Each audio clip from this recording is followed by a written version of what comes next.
Hariom, Namaste, very good afternoon everyone. Welcome again to my YouTube channel GK Law Classes. So previously we have started with the SEBI Act of 1992 under the Securities Law and 2 videos have already been uploaded. So I hope आपने अभी तक वो सारी videos को checkout कर लिया होगा. जिसने नहीं किया फटाफट से जाकर इन वीडियोस को चेकआउट कर सकता है.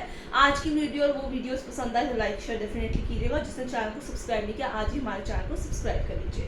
तो अब प्रीवियसली वीडियो के अंदर हम लोगों ने जो है सेक्शन नंबर 11 तक कवर किया था. That was regarding the functions of the board, that they have the power of the civil court to trial of those person who have committed offences against the SEBI Act. तो आज हम start करेंगे with the very important section of this act, that is 11AA collective investment scheme. I repeat, CIS collective investment scheme. तो ये एक तरीके की सेबी के द्वारा निकाली गई स्कीम होती है. ये कॉमन पूल ऑफ फंड्स होता है जिसके अंदर सबके पैसे लगवाए जाते हैं एंड इवेंचुअली जैसे जिसको नीड होती है उस पूल में से पैसे उनको दे दिए जाते हैं.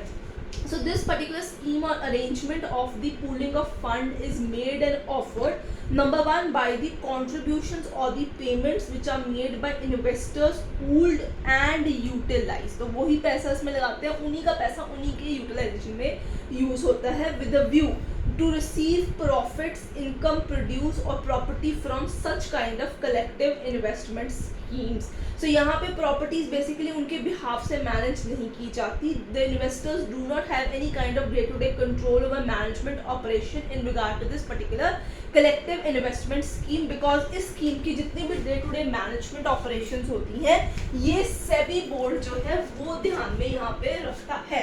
यहाँ पे उन्होंने बात की कि इसके अंदर जब आपको पैसे लगाने हैं you need to get yourself registered for this particular investment scheme with SEBI as an investor. If you are not even registered with SEBI for being covered under this collective investment scheme, still अगर आपकी corporation entity का corporates have corpus of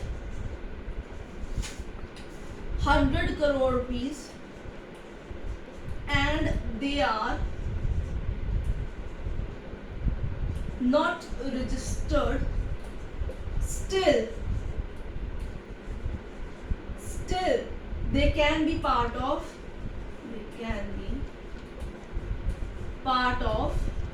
this collective investment scheme. So कुछ चीजें collective investment scheme में ऐसी आती हैं, कुछ चीजें होती हैं जहाँ पे उन्होंने स्पेसिफिकली लिखा हुआ कि कौन सी ऐसी स्कीम अरेंजमेंट है जिसे हम collective investment scheme under section 11 calculate ही नहीं करते हैं.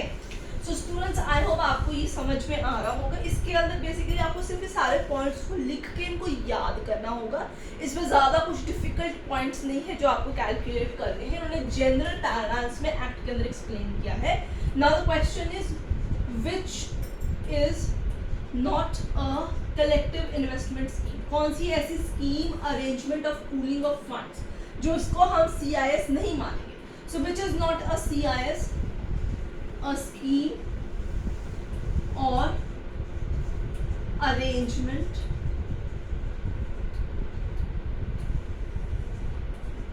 right made offered by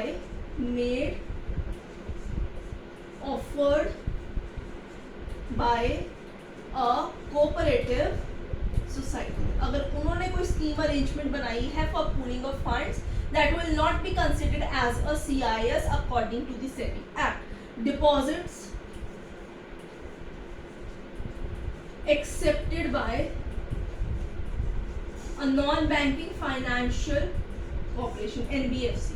अगर इन्होंने कोई स्कीम बनाई है for the pooling of the funds and the utilisation, it will not be considered as a CIS. तो इसमें विच स्कीम और arrangement of the pooling of fund will not be considered as CIS is also very important point. इसमें से भी question आता है contract of insurance. सो अगर कोई इंश्योरेंस ली गई है, कॉमन पूलिंग फंड उसके लिए बनाया गया है जैसे बड़े सारे पब्लिक बैंक्स में होता है, then it will also not be considered as a collective investment schemes. Deposits of निधीज, आपको पता है कि निधीज बैंक होते हैं और चिट फंड्स, इनके लिए जो पैसा कलेक्टिवाइज किया जाएगा, यूज किया जाएगा, पूल किया जाएगा, उनको भी हम CIS कैलकुलेट नहीं करते हैं. तो ये जब हम चारों चीजें अगर इनके तहत कोई भी स्कीम अरेंजमेंट बनाई जा सकती है for the pooling of funds and utilisation, it will not be considered as a collective investment scheme under your section 11AA। आगे चलते हैं। तो इसमें इनिशियल जो आपके सेक्शन है मैनेजमेंट एस्टैब्लिशमेंट ऑफ बोर्ड, क्या उसकी आपकी विद इफेक्ट फ्रॉम कब से है, कलेक्टिव इन्वेस्टमेंट स्कीम पेनल्टीज, ये सारे इंपॉर्टेंट सेक्शन है। फंड्स जो है सेबी फंड भी एक क्रिएट होता है, ये चीजें आपकी इंपॉर्टेंट है, ये सेक्शन आपके इंपॉर्टेंट है। हम सबको कवरेज नहीं दे रहे हैं, इसके अंदर हम सिर्फ इंपॉर्टेंट सेक्शन ही वीडियोस में कवर कर रहे हैं, बट मेरी रिकमेंडेशन रहेगी आप एक बार एक्ट को भी थॉरली साथ में जरूर पढ़ लीजिए ताकि आपको बेटर अंडरस्टैंडिंग हो जाए। नेक्स्ट है section number 12, registration of brokers. मैंने ब्रोकर्स का मतलब समझाया था उस दिन, स्टॉक ब्रोकर्स, स्टॉक सब brokers, right, share transfer agent, merchant bankers. For government of India उनका मर्चेंट बैंकर आरबीआई है, ठीक है। Underwriter etc. सो यहाँ पे बात की जा रही है सेक्शन 12 के तहत that if you want to become a stock broker or you want to registered as an stock sub broker, share transfer agent, merchant banker for any corporation, underwriter, portfolio manager, intermediary or depository to work for trading in the stock exchange, you need to first get yourself registered with the SEBI। जब वो आपको एक registration certificate और number allot करेंगे उसी के बाद आप ट्रेडिंग का वर्क शुरू कर सकते हैं और इन्वेस्टर्स से इन्वेस्टमेंट लेके उनके फंड्स को डिफरेंट कंपनीज के अंदर लगा सकते हैं। So in order to start working as either of any of these, you need yourself first to get registered under the SEBI Act under section number 12, right students। आगे बढ़ते हैं।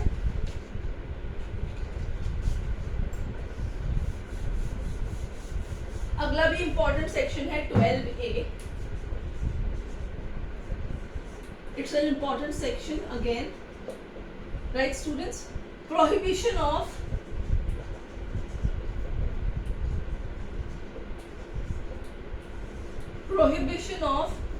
Manipulative,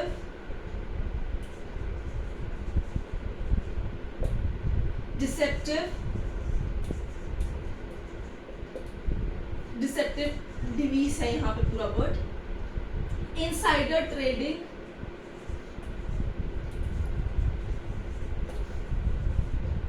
right, substantial acquisition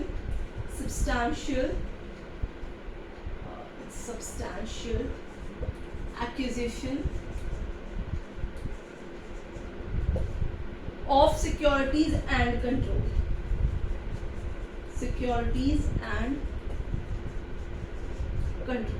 अभी again बहुत ही important section आ चुका है। यहाँ पे वो बात करते हैं कि सेबी एक्ट के तहत किस चीज़ की मनाही है जिसको हम एज एन ऑफेंस कैलकुलेट करेंगे अंडर द एक्ट। तो किस चीज़ की मनाही है? Manipulative, deceptive, devices, insider trading, substantial acquisition of securities and control. So insider trading का मतलब ये होता है कि अभी तक शेयर्स को रिलीज भी नहीं किया हुआ है, बट अंदर खाते वहाँ के मैनेजमेंट के लोग या अपने फेवरेटाइज लोगों को वो लोग पहले ही बता देते हैं कि भाई शेयर्स इनके रिलीज होने लगे हैं, तो शेयर मार्केट में आने से पहले, प्रॉस्पेक्ट आने से पहले वो अंदर से उसको खरीद बेच कर लेते हैं। हम उसको कहते हैं insider trading. It is a punishable offence, जो आगे आप सेक्शन नंबर 15 के एक सर्टेन पॉइंट में देखेंगे। इसी तरीके से किसी भी तरीके से मैन्युपुलेट ऑफ शेयर्स भी एक ऑफेंस होता है। शेयर्स की मेडलिंग कर दी जाती है, दिखाया कोई और प्राइस होता है, होते कितने और चीज के वहां पे शेयर्स है, जिससे वो लोग किसी और कंपनी के फेवर में शेयर्स को प्रॉफिटेबल शो करके दूसरे का नफा दिखा देते हैं। That is also that kind of manipulation, meddling of fund is also an offence. Deceptive devices, deceptive devices मतलब पीछे से सिस्टम के अंदर छेड़खानी कर दी जाती है जब शेयर्स को मार्केट में इंट्रोड्यूस किया था। Substantial acquisition of securities and control, ये सब कुछ करके क्या उनका मेन मोटिव होता है? एक्वायर करना ऑफ दी सिक्योरिटीज, यानी आपके शेयर, सिक्योरिटीज में शेयर, बॉन्ड, डेट, डिबेंचर सब कुछ आता है। and the control thereof. So these all kind of things are prohibited under the SEBI Act and इसकी punishment आगे further section 15 की different clause में दी गई है जो हम आगे discuss करेंगे. ये बहुत ही important section है. इसमें से question भी पूछा होता है कि किस particular section के तहत prohibition है इन सब चीज़ों के ऊपर. तो आपको ये चीज़ पता होनी चाहिए. इनकी punishment अलग sections में है बट प्रोहिबिशन की बात यहाँ पे उन्होंने की गई है. वहां पे आपसे पूछ सकते हैं कि manipulation and substantial acquisition of securities control act किस सेक्शन के नीचे जो है प्रोहिबिट है, तो ये आपको पता होना चाहिए. अब आगे चलेंगे, अगला सेक्शन देखेंगे 14 नंबर सेक्शन. 14 नंबर सेक्शन बात करता है सेबी फंड्स की. सेबी फंड सेक्शन नंबर है 14. तो सेबी फंड बनाने का मेन कारण क्या है? इसको सेबी जनरल फंड के नाम से भी जाना जाता है. सेबी जनरल फंड ये सरकार के द्वारा क्रिएट किया गया है for the security exchange board of India, जहां पे क्या क्रेडिट होगा? क्रेडिटेड. ठीक है, क्या क्रेडिट होगा? सबसे पहले जितने भी फंड सेंट्रल गवर्नमेंट से आएंगे, funds by central government, right, जितने भी ग्रांट्स, ऑल ग्रांट्स, फीस जैसे रजिस्ट्रेशन की फीस वगैरह होगी, charges received by SEBI board, received by SEBI board.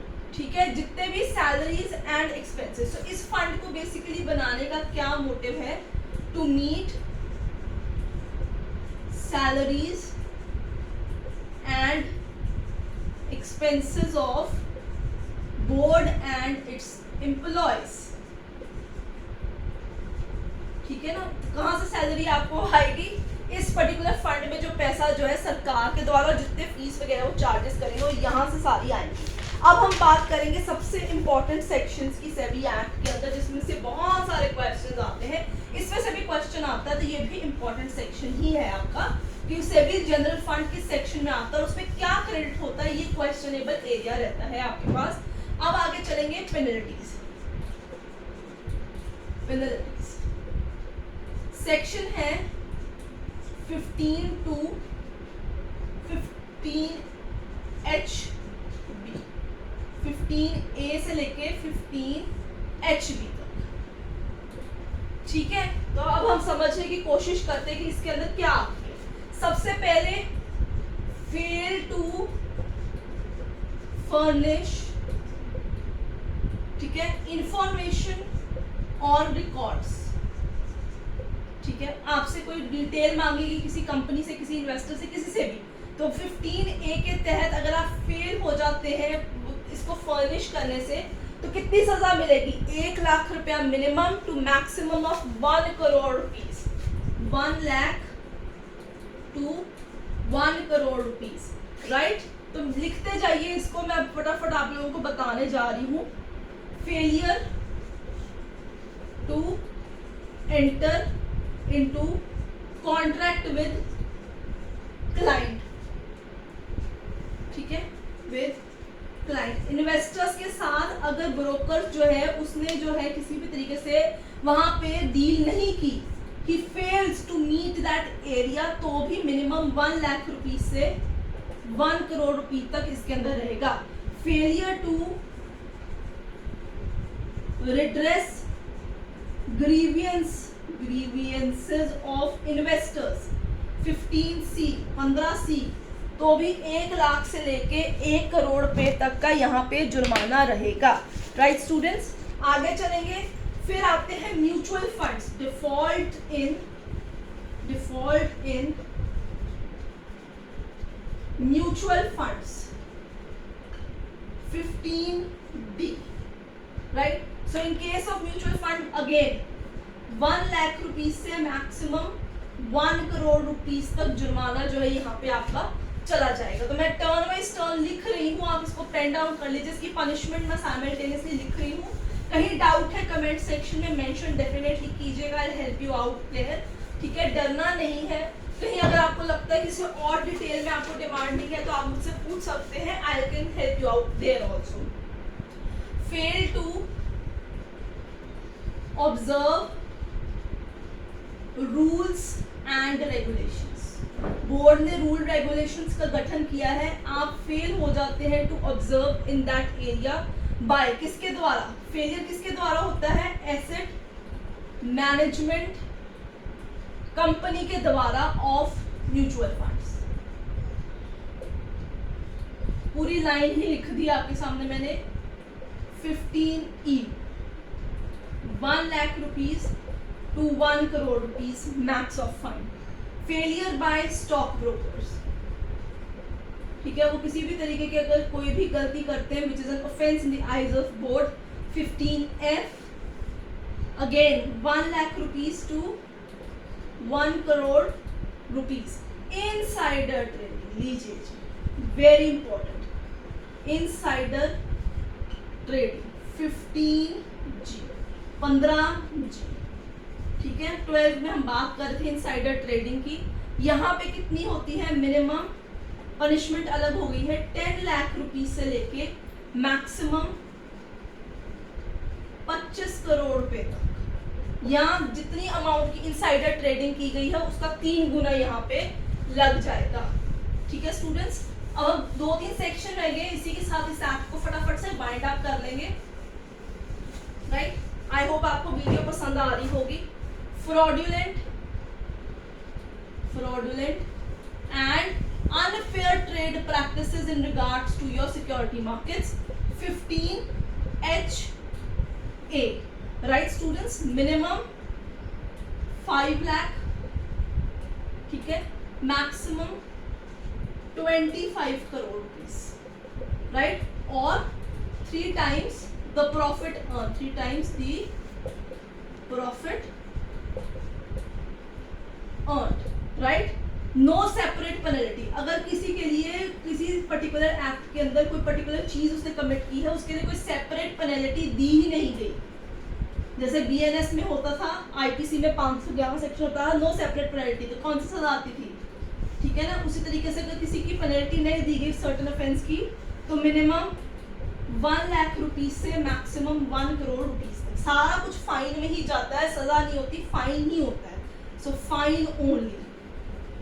और लास्ट सेक्शन जो आज का आपका इस वीडियो के अंदर आता है कि जो सारा पैसा जो है बोर्ड ने जब कलेक्ट करना है, पेनल्टी लगा के फाइन जो है उन्होंने लेना है, वो कहाँ पे क्रेडिट होगा.